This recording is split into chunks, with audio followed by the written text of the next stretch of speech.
Hello, welcome to the Impact Show. It's been a while. How are you doing, guys? My name is Faith Lawino, the Impact Show, and today we have a very amazing guest. As it said, education is power, and it is more powerful while you educate a girl child, for she will go far, she will educate the society, and at last, the nation.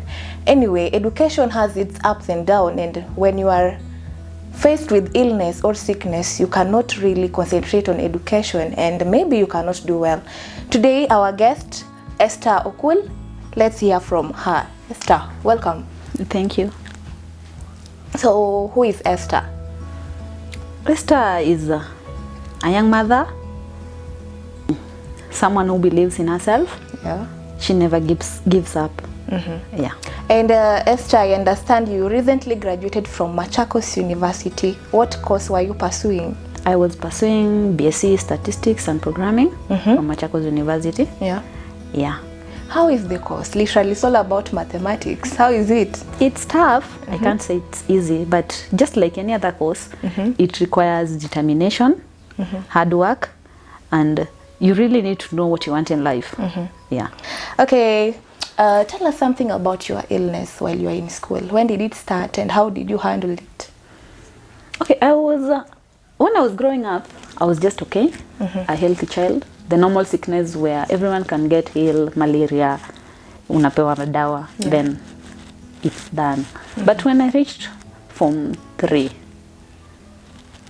a strange illness, it started on me, where I could faint, but it was not, I don't know, how do you call it, kifafa?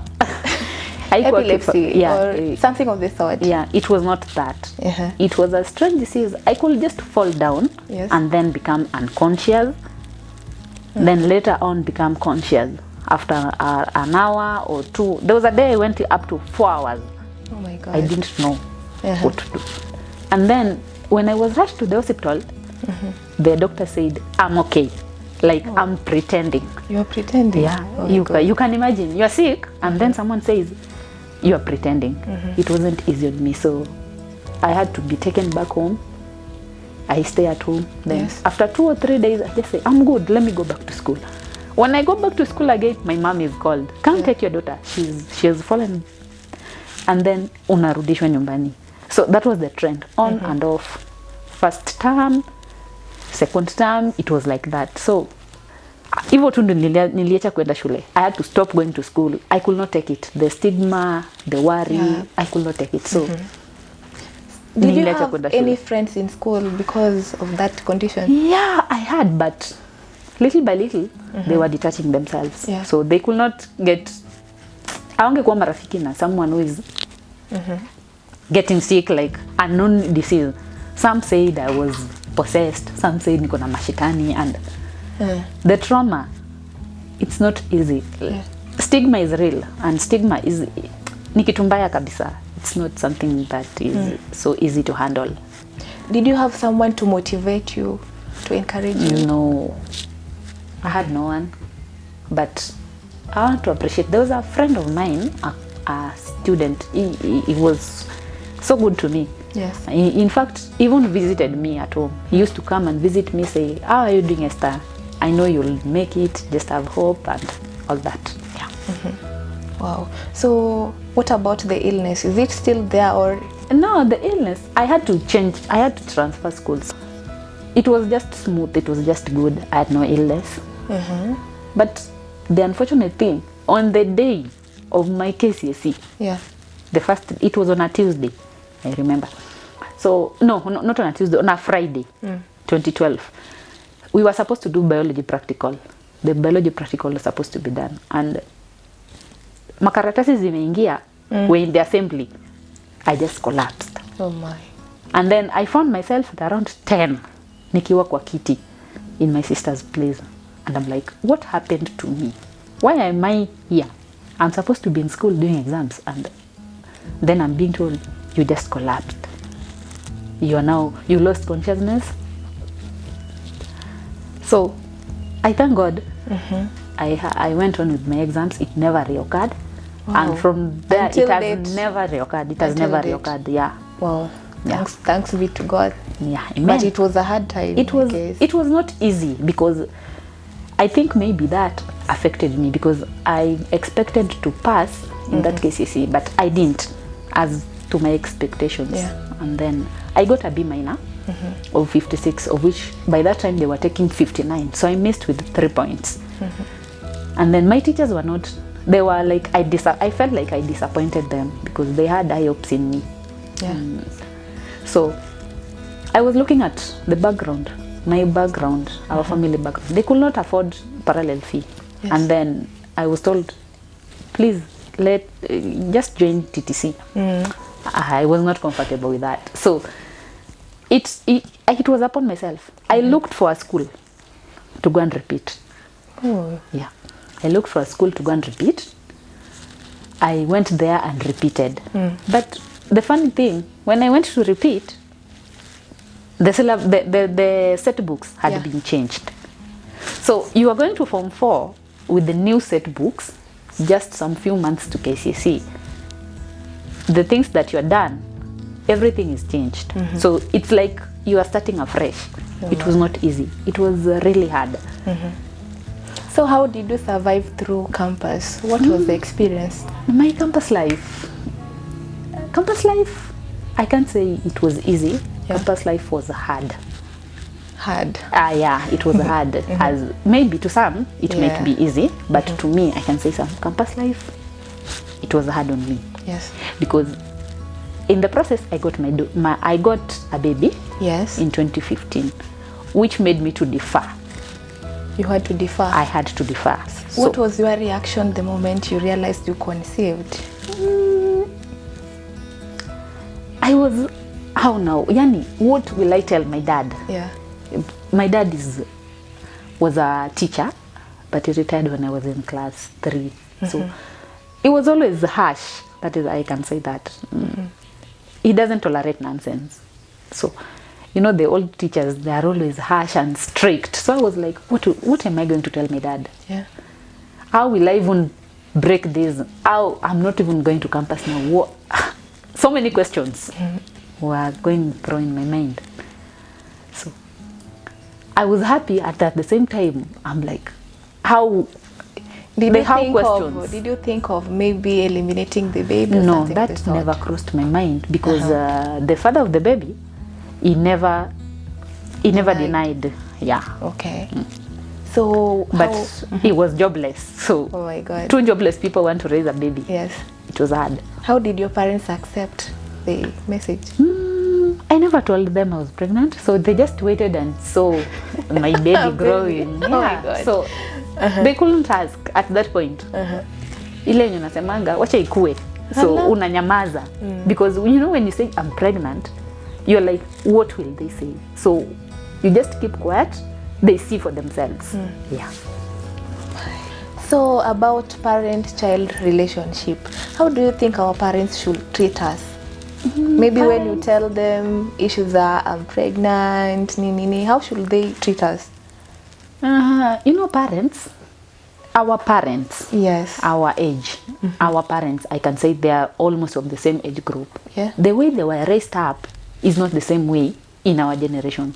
Things are changing. Yes.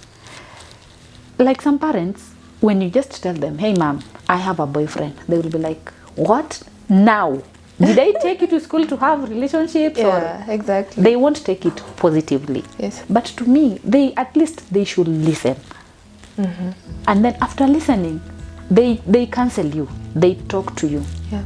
Because to me, having a relationship doesn't mean having sex. And having sex doesn't mean having children. So parents should, in fact, they should not wait for their daughters or theirs, especially the girl child. They should not wait for their daughters to come and tell them, hey mom, I have a boyfriend. No. They should have just a talk. You know, when you're close, someone you're close to, like you have a friend somewhere, unaweza mwambia, hey, you know what? I have a man. Even. So you just sit down as a friend. You talk.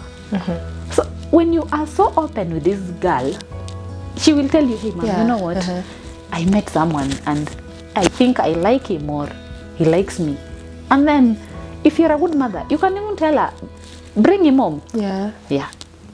So our If he's- parents should be open They with should us. they should make be us the free. one to create that room for Yeah. openness. The reason as to why most ladies are not open with their parents is their reactions. Yeah. You can be I can be open to you and I tell you, you know what, Faith, I have a man, and then you will be like, what?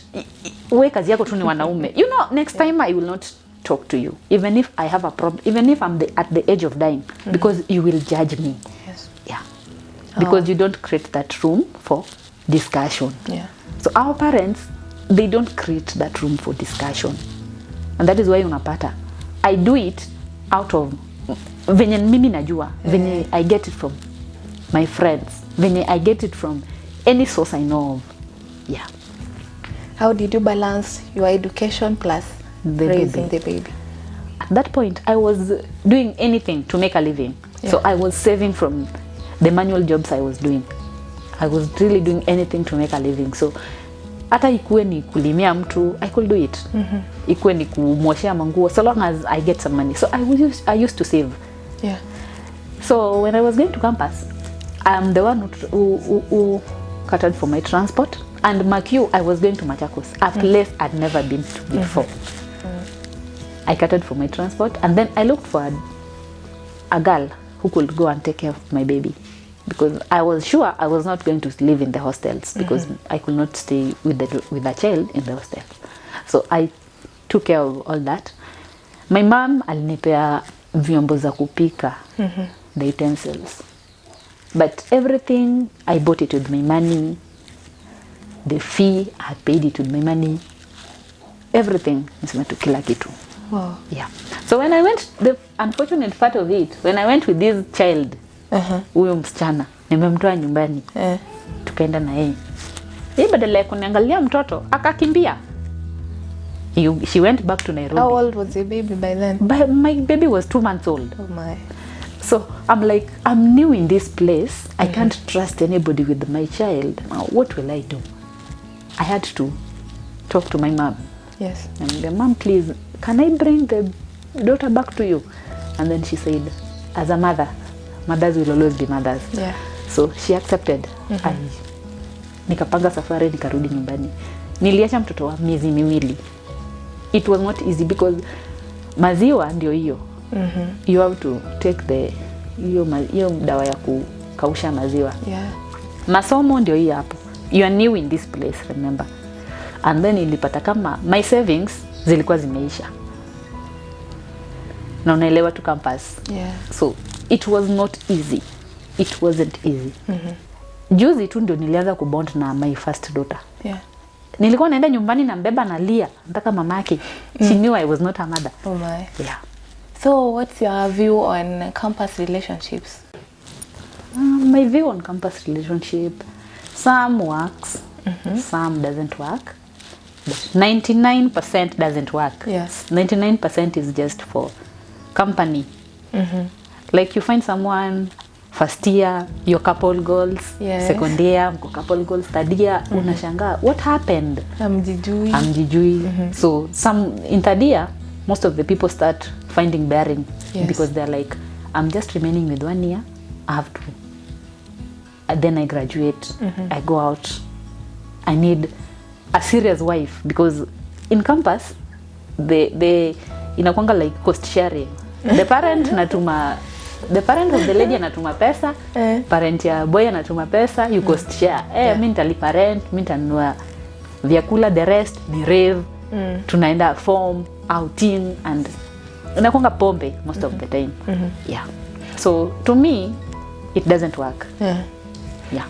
Thank you so much. So that was a very amazing story from Esther Okul, who just graduated from Machakos University with a degree in statistics. And no matter what happens in life, we must always stand on our own, motivate ourselves, and God is always there for us. Thank you for watching The Impact Show. Subscribe and like for next time. I was your host, Faith Lawino.